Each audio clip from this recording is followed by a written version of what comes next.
So, this episode is going to be about evolutionary psychology once again, and it's going to be a good episode. I at least hope that it is going to be a good episode, and yeah, I'm going to see you the next time after the intro. Actually, to be frank, after the intro.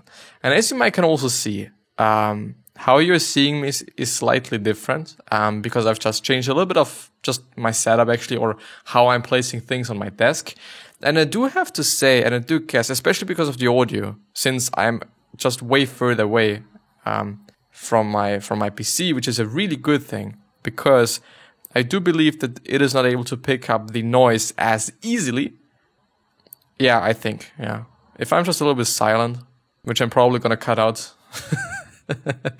Anyway, before we go through the episode, there's a few things that I'm willing to cover, that I'm willing to talk about, that I'm willing to emphasize.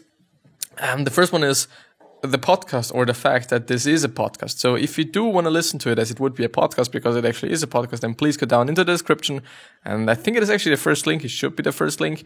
And it leads you to a page where you can also choose to where you listen to the podcast on. Which means, you can choose like Spotify or Apple Podcasts or Stitcher or Castbox or whatever you're listening to your podcasts on. It should also be there, I at least hope. Then the second thing is the notes. As you then can see, I'm highlighting certain parts of this article that we're going through, or this book summary that we're going through. And these things are then going to be in a small PDF, or maybe even big PDF. It depends on how much I'm highlighting here. And you can download it and print it and do whatever with it. You're free to use it for whatever. Music, which is the last point. If you're willing to just have some background music, then please check out the fifth, or, it's probably the fourth link or the third link. I don't know. I actually don't know. But anyway, let's actually go through the thing. The only problem that I'm seeing right now is that because I'm further away, everything is so fucking small. But I actually do not want to make it bigger, because I know that for you it's probably not going to be too small. But yeah. Anyway, I'm actually really happy with how this is, and also the lighting. The only problem, I guess, is that a light source is going to be there, which is not that bad even then. I'm probably not going to look that flat then. Anyway. The problems of survival. Folk biology. All humans have an innate grasp of nature, because we all needed to learn what was edible and what was poisonous. And I'm actually going to just highlight everything there straight away. I shouldn't, but I am. Doing this. And we dislike bitter and sour food because it is likely to contain toxins. And this is this stuff that I'm so interested in. This is this stuff that I do just really like to talk about, because the fact is, we really don't like sour and bitter food that much, unless we really know that we are able to eat it through experience, or because of experience, and because of we have already tried it. For example, coffee. Coffee is bitter as fuck. Beer is also bitter as fuck, at least for some people. I actually like beer, which is something that I didn't know.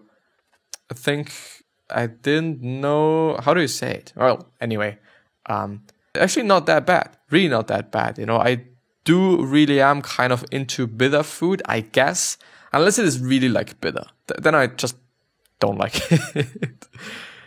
Neophobia, which is the next point. We have an innate dislike for new food because new food is potentially dangerous. Yeah, it could be. And I think it is actually a pretty good point, because it really could be. It really could be dangerous.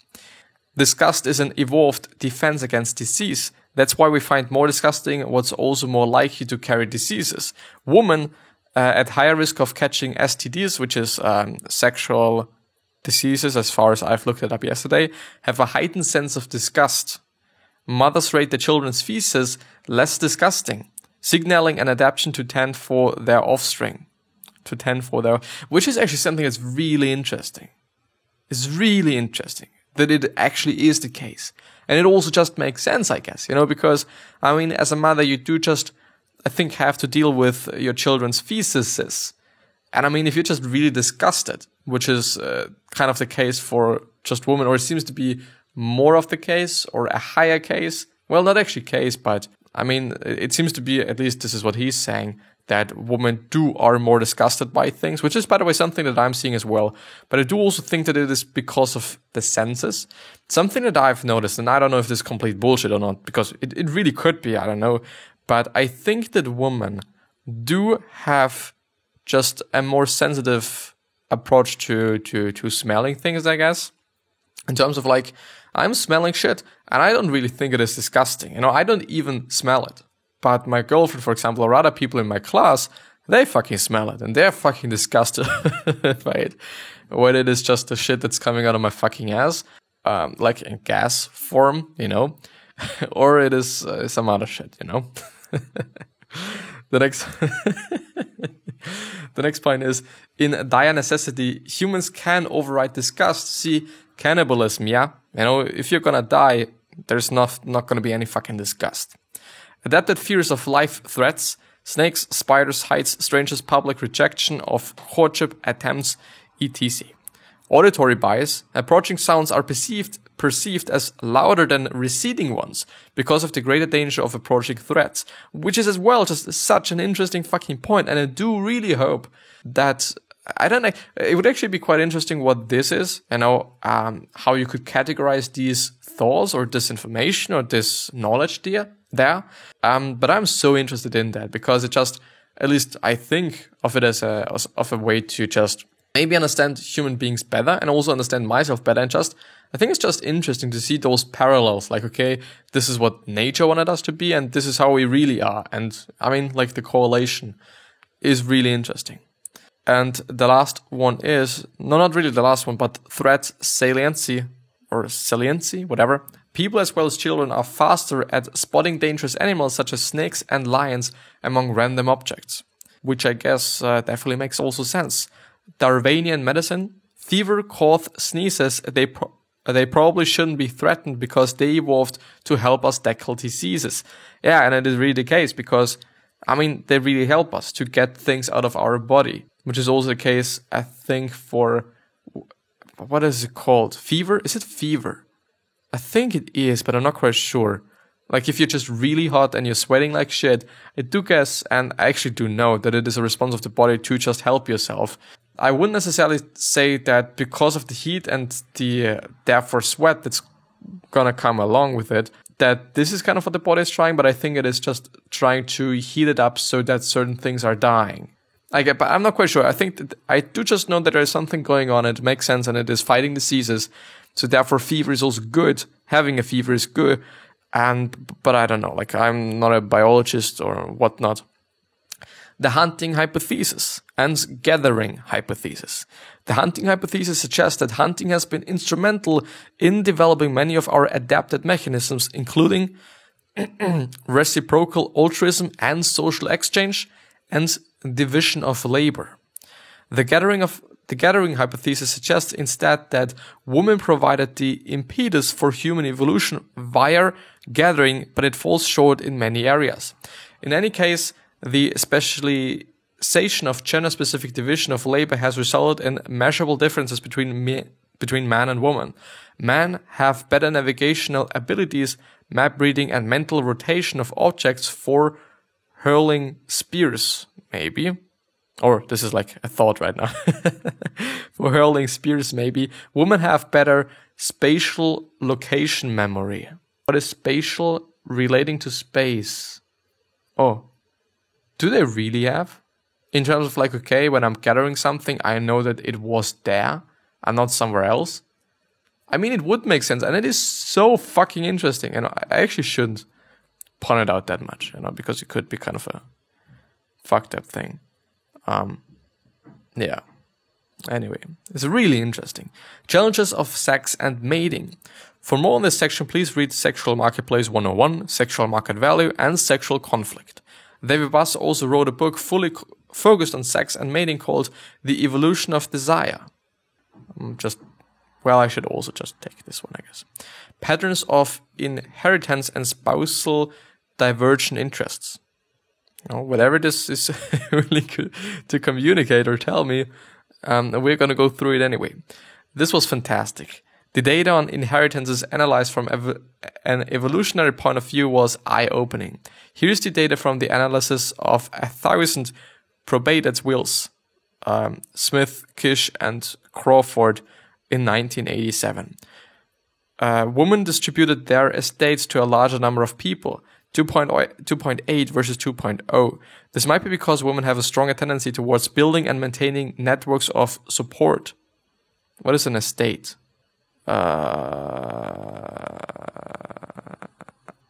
She had a house on the Balmore estate. Oh, well, I see. A majority of men left their entire estates to their wives, often with expressed confidence that their wife would pass along the resources to their children. Which is so interesting. I'm only gonna just... Should I neglect this study? Or should I include it into the quote-unquote summary? Or actually summary. It depends on how you think about it. Well, anyway. Men tend to trust women more. This is because women have higher parental investment than men. So it is indeed more likely that women will take care of his own children. Men tend to trust women more. As women trust men. I guess. I do just always see if it is also the case for me, like if I'm also thinking in that way, but I don't actually know. Well, yeah. I mean, I do have to say, like if it is about like my mother and shit, like I really trust in my mother, like I really, really, really do. I think it just also obviously depends on your relationship to your parents or with your parents, and just all sorts of different factors there. But I would just say that. I mean, like, I really trust in my mother. I don't really know if it is because it's my mother, but I don't know. I think the only problem there is that I'm already biased. Like, I'm reading it and I know it is kind of the quote-unquote truth, and, well, now I'm biased, which is fucked up. So anyway. And of course, it is because older women are more unlikely to remarry and even more unlikely to have additional children, so the husband can be more confident that his widow will allocate the resources towards their mutual children. Is it like a fact or is it like statement? Women never express trust that the man will take care of her children. Interesting. Women tended to trust men less, and they might not be wrong. Older men are far more likely than older women to remarry, and they might use their previous wife's resources to attract a new mate and perhaps even start a new family. That's risky for her. Resources will be diverted from the original wife's children to unrelated individuals. Like, probably. I don't know if you can say that. I mean, to some degree, you can actually say that, but if their wives were young, men were more likely to leave their estate directly to their children. Oh, I see. Which makes sense. Single. Is it sing? Is it sing or is it single? Sing. Scorch, burn. Well, younger women are more likely to remarry and possibly have more children fathered by another man. And they might use their late husband's money to dote on children that are not his. Well, I actually don't know. What I'm now thinking about is whether this is something that's new or now the case, or if it has also been the case like 100 years ago. Like, this is now the interesting thought, or the interesting question, at least in my point of view, would actually be quite interesting. The proof of psychological adaptation for short-term mating in man. The psychological evidence for an inborn bias towards male short-term mating are desire for sexual variety, porn consumption trends, number of desired partners. Men mention far higher numbers than women. Desire for sexual variety. There is actually something like that. Interesting.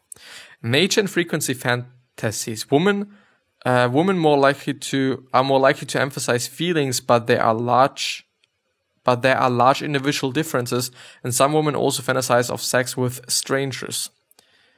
Okay, interesting. The amount of time elapsing before a person seeks sex.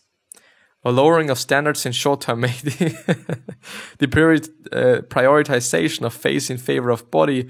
Women don't show the same. The prioritization of face in favor of body. Okay, I see. Closing time phenomenon. Men find women more attractive as the venue time approaches. What's the venue time? Venue. The place where something happens, especially organized the club. Venue time approaches. Men find women more attractive. Closing time phenomenon. Well, anyway. Or is it like, well, I don't fucking know. It doesn't matter. Search for exploitability cues. Men like women who look simple-minded and exploitable. While women don't like men who look exploitable. What means exploitable? Like, he's already just put it, just quote unquote, or quote unquote. But what's fucking exploit? I've read it, I think, yesterday as well. So this is not like just a new thing. But, well, anyway, I mean, like, yeah, you can look exploitable. Like, if you just, I mean, easily fuckable, kinda, then, but I mean, like, this could just include, like, varieties of whores and shit. You know, if you know what I mean, like, just painting a picture, and I'm trying to paint a picture right now. I'm not gonna be like, whatever. Like, if you think about, like, a quote unquote typical whore, then, I mean, is this exploitable? Like, can you exploit? I mean, you can exploit people, you know, in terms of labor, of course. But yeah, I mean, this is what I think about, at least. Attraction reduction shift. Men tend to be less attracted to women right after sex, especially true for men with a short-term bias. I don't know if this is the case for me, but I do have a feeling that it is. But as well, I mean, I might be biased because of what I'm reading. Tactics to avoid short-term mating from becoming committed. Keeping the conversation sexual in nature. Maintaining multiple sex partners and having sex with someone else. Tactics to avoid short-term mating from becoming committed. Extramarital affairs. Men in most cultures pursue extramarital affairs more than women. What is extramarital? Outside marriage. Außerehelich. I mean, I don't know if this is something bad or not. It could be, obviously, but it could also be something pretty good. I mean, women also sometimes use tactics to prevent casual sex from becoming more, but it is usually more about giving the wrong phone number. Overall, male, more and more deeply rooted psychological adaptations for short-term mating show that casual sex is a strategy more significant for men than for women. It's already a strategy. We have to think about strategies right now. Seems to be the case. The proof of female short-term mating strategy. Was this the other proving for... Oh, a man. Okay, I see. I should probably also highlight, like, the headlines. It's probably something important, I guess. Could be. You know, it could be. Yeah, we can go through that. And then this is probably going to be the last one for today. Well, yeah. Here's an overview of the current evidence for an evolved female strategy for short-term sex. Desire for sexual variety, porn consumption trends, number of desired partners, men mention far higher numbers than women. Is it like the exact same thing? No, it's not. Well, I'm gonna highlight it anyway, you know? I'm gonna highlight it. Nature and frequency fantasies. Women are more likely to emphasize feelings. We've already had that one. I'm still gonna just do it again. The amount of time elapsing before blah, blah, blah, blah, blah. Lowering of standards in short-term mating. The women don't show the same, blah, blah, blah, blah. Men find women more attractive as the venue time. Men like women who like simple-minded. It's kind of the exact same thing, I guess. Just besides the later one. Men tend to be less attracted to women right after sex, especially true for men with short-term bias. The existence of common tactics to avoid short-term mating from becoming committed. Keeping the conversational sex and sexual in nature. Maintain multiple sex partners, having sex with someone else, preference for loose women, and not minding too much if a woman is in a committed relationship. Which is always a strange one, isn't it? Overall, male are more likely, more deeply rooted, blah, blah, blah, blah, blah. Well, let's actually go through the next one. It was a little bit unsatisfying or unsatisfactional. Several theories have been put to account for female evolved short-term sexual strategy. Let's see. Resources. Investment via paternity confusion. What's paternity? He refused to admit paternity. Oh, fathership. Investment via... Okay. Immediate economic resources. Short-term biased women prefer men with an extravagant lifestyle. Conspicuous consumption. And who spent money on them early on. I see. Like fucking gold diggers, isn't it the case? Protection through special friendships. Status evaluation, or elevation. Genes, sexy son hypothesis. Women who engage in short-term mating place a premium on the man's physical attractiveness, but replication failure suggests caution. I see. I mean,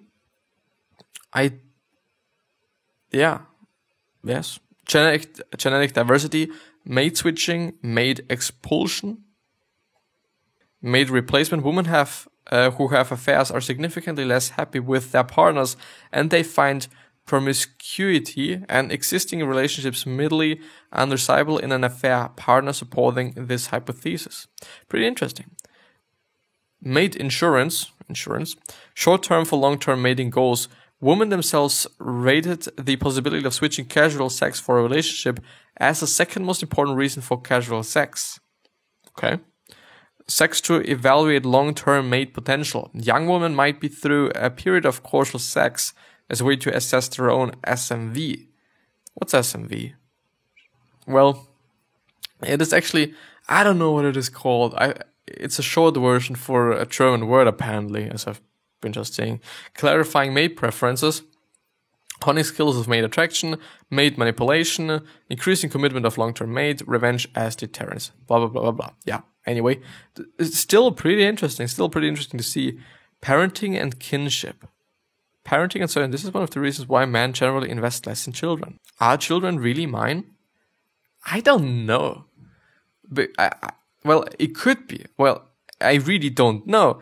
The thing is, it definitely could be the case that as a father, you're just investing less time into your children because you might think that they're not yours. Step-parent is more likely to beat, abuse, and ignore children who are not theirs. Which is actually a pretty interesting thing. I don't know if you've seen this as well, but I've been talking to some people, and they said, like, most often it is the case that you're not able to just get along that well with your step-parents. And it is something that I've seen. I think, getting along is just something... getting along is... I think it's not the right word, since you can get along, like, you're not gonna just kill each other just because you're seeing each other. But it is like, the kid doesn't really like the step-parent. Whomever it might be, if it is a mother or father, it doesn't really matter, but it is something that I've over and over seen, or that I've seen over and over, which is really interesting, which really is. And I don't know, but I think that this could teach quite a lot to children, but I think it could also be not such a good thing for children if they're having step-parents to some degree, just let alone that there might have been just some shit going on in the family and stuff like that. But yeah, I don't know, it could be. It could be good, it could be bad, it could be something in between. But anyway, this is going to be the end of the episode, and I hope that you've liked the new way. I hope that it is actually better. I think it is better, and I also hope that it is better. But yeah, I'm going to see you the next time. So I wish you the best health, happiness, and all success, and also hope that you're going to remind yourself, and you're going to be remembered. This basically means your legacy, which basically means just being a nice person, and when you remembered as a nice person. Top. And yeah, I'm hopefully going to see you the next time, so maybe consider subscribing. And 3 questions that I am having for you are: why are you here? What are you trying to change? And what is bothering you the most? These 3 questions are hopefully going to show you a purpose and maybe even a business idea. You know, could be the case. Maybe. Who knows? They can. But they are not for sure going to do that. They could. Well, anyway, since my software once again isn't responding, like, I think it is actually something to consider. Like, maybe I should be doing something about that. But I don't know what, and I also don't know why, since in the end everything is fine, and I'm gonna cut it anyway. So I'm just gonna cut the last part out of it, and then that's quite it, and it is fine. I've recently been, is it watching? Well, it is watching. I've been watching I've been watching Joe Rogan stand-up thing, and I actually have to say, he's pretty funny. I mean, it's not like I'm gonna just laugh and shit just out loud or just loudly in my fucking room here. But it is funny. It really is. I also, by the way, believe that it really comes up to where you are. Because, of course, when you are in this space, if you're just in this club, then I think you're gonna love, because it's not really because of drinking or some shit, but because it's just different context, I guess. I think it actually is different context then, which really changes things, which really can change things. The only problem that I'm having with it not working is that I'm potentially wasting some time, and especially today, I do not want to waste any fucking time. I am not necessarily in a hurry, but I am. No, not really. No, it is fine. It's actually quite fine. Afterwards, I'm gonna cook myself something. Probably gonna be some barley or some shit.